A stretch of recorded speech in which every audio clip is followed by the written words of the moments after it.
প্রিয় দর্শক, আসসালামু আলাইকুম। চলে আসলাম আবারও নতুন একটি রেসিপি নিয়ে। আজকের রেসিপিটি কিন্তু একটু অন্যরকম, কিন্তু এই রেসিপিটি সবাই আসলে খাওয়ার চেষ্টা করবেন, খেলে কিন্তু শরীরে অনেক উপকার আছে। তো এই রেসিপিটি কিন্তু এভাবে করতে হয়, আর এভাবে করলে কিন্তু খেতে বেশি ভালো লাগে। যেটা বেশি ভালো লাগে আমি কিন্তু সেটাই আপনাদের সঙ্গে শেয়ার করি। তো ভিডিওটি ভালো লাগলে একটি লাইক, কমেন্ট, শেয়ার এবং চ্যানেলটিকে সাবস্ক্রাইব করে পাশে থাকবেন। দেখুন, এটাকে কিন্তু বন কাঁকরোল বলে। আমরা কিন্তু এটা বন কাঁকরোল হিসাবেই চিনি। তো এটা কিভাবে খেতে হয় অনেকে কিন্তু জানেন না, এজন্য কিন্তু এটা খাওয়া থেকে মিস থাকেন তারা। তো এটা কিন্তু খেলে কিন্তু শরীরে অনেক উপকার। তো যারা জানেন না তারা জেনে নিন এটার উপকারিতা কী। এটা যাদের শরীরে বাতের ব্যথা আছে, তারপর যাদের সান্নিকের সমস্যা আছে না, এই সিজনটায় কিন্তু, এই যে বর্ষাকালে এই সিজনটায় কিন্তু মানুষের যাদের সান্নিকের সমস্যা থাকে তারা কিন্তু এই জিনিসটা খেতে পারেন। আর এটা কিন্তু এই সিজনে বাজারে পাওয়া যায়, যার জন্য বলছি। তো এটাকে কিভাবে খেতে হয় আমি সেটাই নিয়মটা দেখিয়ে দেব। আর এভাবে খেলে কিন্তু এটা আসলে ভালো লাগে।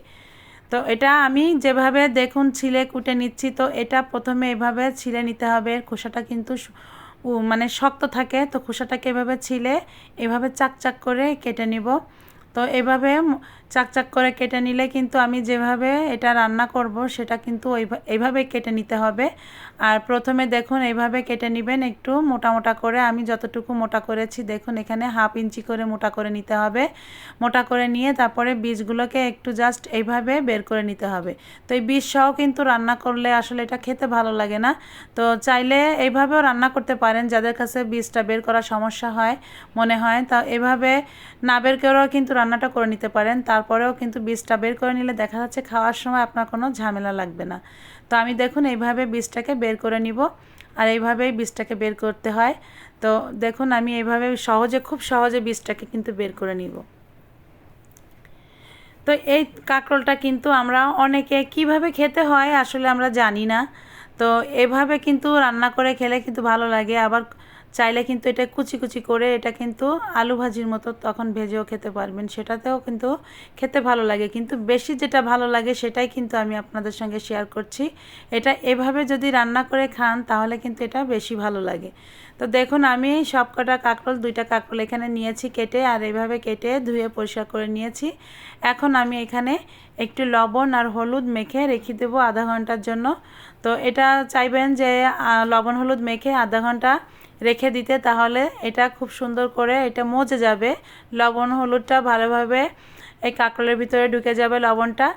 আর এটা যখন ভাজবেন তখন দেখবেন এটাতে তেল কিন্তু খুব কম টানবে, মানে এই সঙ্গে সঙ্গে কিন্তু এই তেলে ভাজতে গেলে দেখা যাচ্ছে তেলের পরিমাণটা একটু বেশি লেগে যায়।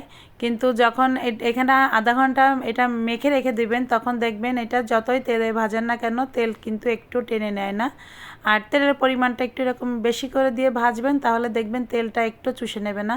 আর তেলের জায়গায় তেল থাকবে, আপনার কিন্তু ভাজিগুলো কিন্তু সুন্দর করে হয়ে যাবে। আর এসব জিনিসগুলো চাকচাক করে ভাজিটা একটু ডুবো ডুবো তেলে ভাজার চেষ্টা করবেন, তাহলে এটা চারি সাইড থেকে খুব সুন্দর করে কিন্তু ভাজিটা হয়ে যায়, আর সেদ্ধটা কিন্তু খুব সুন্দর করে হয়ে যায়। আর যদি আপনি অল্প তেলে ভাজেন তা দেখা যাচ্ছে পুরা পুরা ভাজিটা হয়, জায়গায় জায়গায় সেদ্ধ হয়, জায়গায় জায়গায় সেদ্ধ হয় না, শক্ত শক্ত থেকে যায়। সেটা কিন্তু খেলে মানে খেতে ভালো লাগে না। আর এটা এইভাবে ডুবো ডুবো তেলে এরকম একটু লাল লাল করে ভাজবেন, দেখবেন এটা চারি সাইড কিন্তু খুব সুন্দর করে সেদ্ধ হয়ে যায়। এই যে দেখছেন আমি খুন্তিটা একটু ডাবিয়ে ডাবিয়ে দিচ্ছি, এটা কিন্তু অলরেডি সেদ্ধ হয়ে গিয়েছে।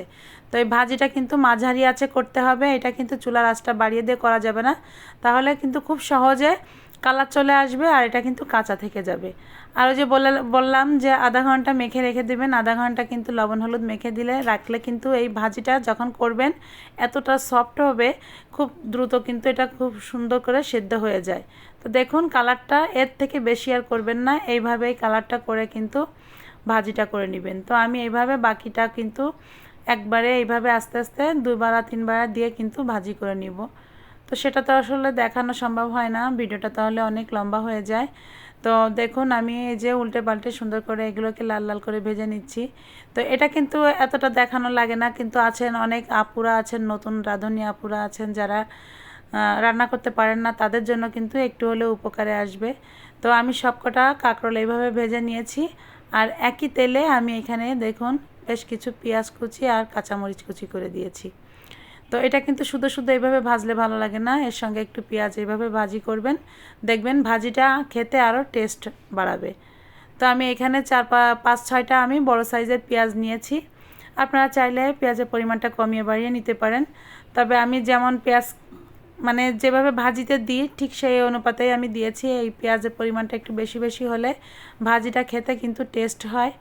আর এই কাঁকরোল কিন্তু একটু হালকা একটু তিতো তিতো ভাব লাগে, তবে আমি যে কাঁকরোলটা ভেজেছি এটা কিন্তু তিতো ছিল না। অনেক সময় দেখা যাচ্ছে একটু তিতো তিতো লাগে, তিতো হয়, এই কাঁকরোলটার ভিতরে একটু তিতো তিতো ভাব থাকে, কিন্তু সব কাঁকরোলের ক্ষেত্রে হয় না। দেখা যাচ্ছে অনেক কাঁকরোলের জাত আছে যে একটু তিতো তিতো ভাব থাকে, সেটা কিন্তু খেতে গেলেই তিতো তিতো লাগে। কিন্তু আমি যে কাঁকরোলটা ভেজেছি এটা কিন্তু তিতো ছিল না, এটা খেতে কিন্তু একদম স্বাভাবিক কাঁকরোলের মতো, কোনো তিতো ছিল না, আর এটা খেতে কিন্তু ভালো লাগে। তো এইভাবে দেখুন আমি এখন পেঁয়াজটা যখন একটু হালকা লাল লাল হয়ে আসছে তখন কিন্তু আমি এই যে ভেজে রাখা কাঁকরোলগুলো দিয়ে দিয়েছি। আর দিয়ে এই খুন্তিতে যদি এভাবে উল্টে পাল্টে নাড়াচাড়া করতে যান দেখা যাচ্ছে কাঁকরোলগুলোর মাঝখান থেকে ভেঙে যাবে, যার জন্য আমি কিন্তু একটু আলতো আলতো করে খুন্তিটা কম দিয়ে নাড়াচাড়া করছি। আর এইভাবেই উল্টে পাল্টে কড়াইটা ধরে উল্টে পাল্টে এইভাবে ভেজে নেব। এই সময় চুলার আঁচটা কিন্তু হাই স্পিডে রাখবেন।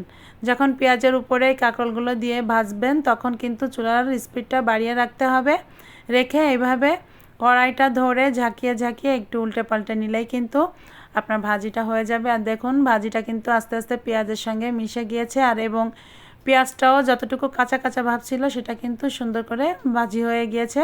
পেঁয়াজের কালারটা দেখলেও বুঝতে পারবেন যে এটা ভাজা হয়ে গিয়েছে। তো কত সহজে দেখুন এই রেসিপিটি করলাম। রেসিপিটি কিন্তু আসলে অনেক সহজ আর খেতে দারুণ মজা। গরম গরম ভাতের সঙ্গে খাবেন, দেখবেন এটা যে কত মজা লাগবে, এটা হলে আপনার আর কিছুই লাগবে না, এটা খেতে এত মজা। তো যারা কখনো খাননি তারা অবশ্যই এটা ট্রাই করবেন বাসায়। সামনে যখন পাবেন বাজারে অবশ্যই এটা কিনে নেবেন, কারণ এটা খাওয়া যে শরীরের জন্য অনেক উপকার। আর এই ধরনের জিনিস কিন্তু যে শরীরের জন্য যেগুলো উপকার সেগুলো আসলে এগুলো খাওয়া উচিত। তো রেসিপিটি ভালো লাগলে একটি লাইক, কমেন্ট, শেয়ার এবং চ্যানেলটিকে সাবস্ক্রাইব করবেন। পাশে থাকা বেল আইকনটি ক্লিক করবেন যাতে আপনি আমার নতুন ভিডিওর নোটিফিকেশন সবার আগে পেয়ে যান। সবাই ভালো থাকবেন। আল্লাহ হাফেজ।